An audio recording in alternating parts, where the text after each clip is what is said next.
पहले जरा वादी कश्मीर का रुख करते हैं, क्योंकि वादी कश्मीर से इस वक्त की सबसे बड़ी खबर जो आ रही है वो कोरोना को लेकर आ रही है।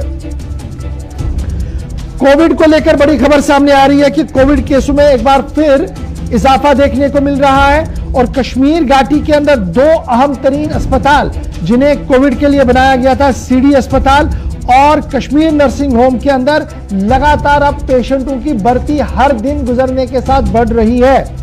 आप इस तरीके से अंदाजा लगा सकते हैं कि एक मारूफ तरीन अस्पताल के अंदर जहां हालात बेहतर होने के पहले 100 बेड रखे गए थे, फिर हालात बेहतर हुए तो 50 बेड रखे गए थे, तो अब उन 50 में भी 10 या 12 बेड ही आज के दिन में खाली है। तो पिछले 2-3 दिन के दौरान कोविड की रफ्तार और ग्राफ जो है वो बढ़ा है, लेकिन इंतजामिया की तरफ से भी कई मकामात पर हम देख रहे थे कि चेकिंग और दूसरी चीजें देखने को मिल रही थी। लेकिन बड़ा सवाल यह है, क्या वाकई तौर पर इस खबर को हम सही माने और क्या कुछ सदाकत है? सीधे चलेंगे श्रीनगर, जहां से अमजद खान मेरे साथ इस पूरी खबर पर दोबारा रिपोर्ट करेंगे। अमजद, बहुत शुक्रिया जी ज्वाइन करने के लिए। सबसे अहम बात, जहां है तो जहां है, लेकिन कोविड जहां पर हम सुबह यह बता रहे थे अपने नाजरीन को कि कोविड मैनेजमेंट को लेकर जो टास्क फोर्स है उसकी पीठ थपथपाई है दिल्ली ने, और जो नीति आयोग है उनकी रिपोर्ट सामने आई थी। लेकिन अब जो खबर मैं शाम को बता रहा हूं वो ये है कि एक बार फिर कोविड का कहर मुख्तलिफ इलाकों के अंदर देखने को मिल रहा है और श्रीनगर के अहम तरीन 2 अस्पतालों की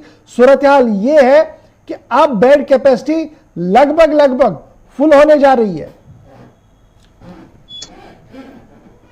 लगातार जो एक्सपर्ट्स हैं हमने खुद को बचाए रखा था थर्ड वेव से, लेकिन शायद थर्ड वेव दस्तक दे रही है जम्मू कश्मीर के अंदर। अभी तक इसको आधिकारिक तौर पर अनाउंस तो नहीं किया गया है, ना ही हमने ग्राउंड जीरो पर उस तरह की कोई हाहाकार देखी है। लेकिन जब आप लोग हॉस्पिटल्स का रुख करते हैं तो फील्ड से अलग तस्वीरें हॉस्पिटल्स के अंदर नजर आती है।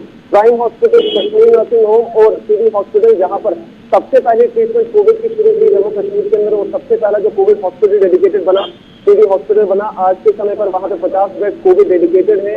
इससे पहले 100 थे, लेकिन जैसे ही हालात सुधरे तो हॉस्पिटल ने अन्य सीडी डिजीज को ट्रीट करने के लिए 50 बेड को कम कर दिया और टोटल 50 की कैपेसिटी कोविड के नाम पर रखी। लेकिन अब वहां पर लगभग 50% से लेकर कह सकते हैं 55% के आसपास के जो कोविड बेड हैं वो ऑक्यूपाइड है और पेशेंट्स का इनफ्लो लगातार बढ़ता जा रहा है। अगर हम लोग कश्मीर नर्सिंग होम की बात करें, वहीं 50 बेड वहां पर भी, लेकिन कुल 13 या 14 बेड ऐसे हैं जो खाली हैं, बाकी वहां पर भी भर चुके हैं। और कंसिस्टेंटली ऐसा हो रहा है कि सीडी हॉस्पिटल के अंदर इनफ्लो आ रहा है। जैसे ही कश्मीर नर्सिंग होम में 1 बेड खाली होता है, सीडी हॉस्पिटल से पेशेंट को कश्मीर नर्सिंग होम ट्रांसफर करा जाता है। और सीडी हॉस्पिटल में भी ओपीडी के अंदर भी हम लोग कहें तो अगर 10 पेशेंट आ रहे हैं, 10 में से 6 पेशेंट कोविड पॉजिटिव आ रहे हैं, जिनकी रिपोर्ट फाइट या तो सीवियर हो तो हॉस्पिटल एडमिशन हो रहा है, वो भी फैमिली कंसेंट के साथ। लेकिन अगर हम लोग जो आंकड़े हैं पिछले 1 महीने के देखें तो वो डराने वाले हैं। जम्मू कश्मीर के अंदर अगर हम आपको आंकड़ा अक्टूबर के महीने का बताएं, 2724 केसेस पूरे अक्टूबर के महीने में पॉजिटिव आए,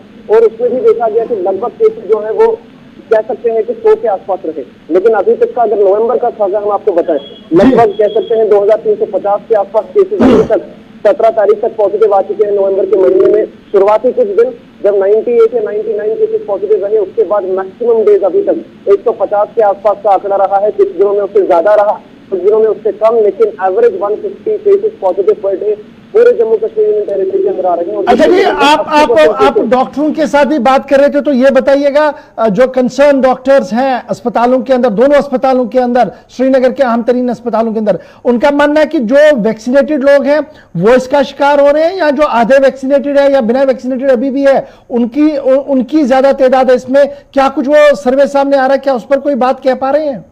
देखिए, मोर्टेलिटी रेट और हॉस्पिटल इन्फ्लो में जो पेशेंट्स हैं उनको डिवाइड करा गया था कैपेसिटी में। कुछ समय पहले एक सर्वे किया गया था जिसमें ये बताया गया कि जितना इन्फ्लो पेशेंट्स का हॉस्पिटल के अंदर है, जो वैक्सीनेटेड पेशेंट्स हैं उनसे लगभग 5 टाइम्स ज्यादा वो पेशेंट्स आ रहे हैं जो नॉन वैक्सीनेटेड हैं।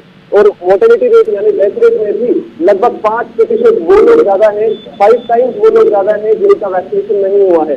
और जो वैक्सीनेटेड पेशेंट हॉस्पिटल आ रहे हैं उनका काउंट भी काफी कम है, लेकिन उन लोगों का हॉस्पिटल स्टे भी उसी हिसाब से काफी कम रह रहा है। यानी अगर वैक्सीनेटेड शख्स हॉस्पिटल पहुंच रहा है, सिवियरिटी काफी कम। और अच्छा, मुझे ये भी बताइएगा, तो सरकारी तौर पर क्या कहा जा रहा है, एहतियात किन लोगों ने ज्यादा बरतना है? चूंकि शिद्दती सर्दी बढ़ रही है और सीने के दर्द में काफी ज्यादा इजाफा हो रहा है श्रीनगर के अंदर और वादी के मुख्तलिफ इलाकों के अंदर, क्या ये सिर्फ पेशेंट श्रीनगर डिस्ट्रिक्ट के हैं या अदर डिस्ट्रिक्ट से भी रेफर हो रहे हैं श्रीनगर की ओर?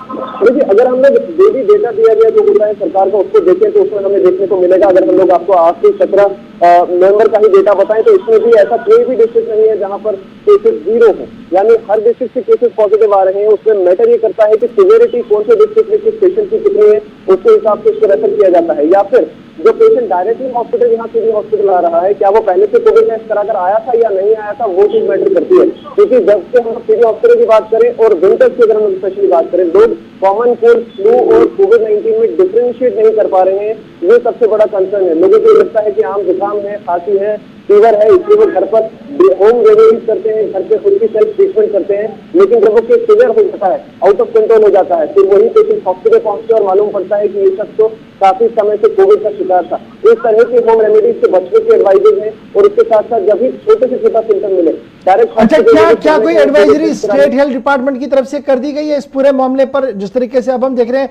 पहले 100 बेड थे, 50 कर दिए थे, लेकिन अब कैपेसिटी है कि जनाब नियर टू कंप्लीट है 50 के 50 बेड। क्या बेड कैपेसिटी बढ़ाने की कोई बात हो रही है या कोई अलर्ट एडवाइजरी आवाम के लिए कि भैया ये सिचुएशन है जी श्रीनगर के अंदर, एहतियात बरते? देखिए, पिछले कई समय से श्रीनगर के अंदर तो लगातार इस तरह की हम लोगों ने देखे हैं कि पब्लिक में आज तक जो डिस्ट्रिक्ट एडमिनिस्ट्रेशन है वो लगातार कह रही है कि सिचुएशन सीवियर हो सकती है अगर लोग अपनी तरफ से एहतियात न करें। इसमें काफी सारी ड्राइव भी हमने देखी, लेकिन हॉस्पिटल की जब हम बात करें प्रिसाइसली, बाहर तो नहीं लेकिन हॉस्पिटल के अंदर कह सकते हैं कि इस तरह का अलर्ट जरूर है। क्योंकि हॉस्पिटल अथॉरिटीज तैयार है कि अगर इनको ज्यादा बढ़ता है, एडमिशन ज्यादा बढ़ता है, तो जो बेड है उनका नंबर 50 से बढ़ाकर दोबारा से वापस 100-150 किया जा सकता है। बेड की अवेलेबिलिटी है, लेकिन फिलहाल जो कोविड का वार्ड है उसमें बेड की कैपेसिटी हम लोग कह सकते हैं कि लगभग 50-50 चल रही है। एक शाम अगर उसमें 40 पेशेंट होते हैं तो उनमें वैक्सीनेटेड भी काफी सारे हैं जिनका हॉस्पिटल से कम है, तो वो अगले 1 या 2 दिन में वापस घर पहुंच रहे हैं। यानी एक लेवल अभी बराबर चल रहा है। लेकिन आने वाले दिनों में अगर ज्यादा एहतियात न हुआ करने के लिए ये सूरत क्या थी जनाब कोविड की कि जो खबरें आ रही थी कि अस्पतालों के अंदर हर दिन जो है वो रश बढ़ रहा है, इंडोर पेशेंट्स का भी आउटडोर पेशेंट्स का भी जो है वो रश बढ़ना शुरू हो गया है। तो एहतियात जरूर बरतिएगा, और एहतियात इसलिए बरतिएगा क्योंकि जहां है तो जहां है। बढ़ते हैं जी आगे।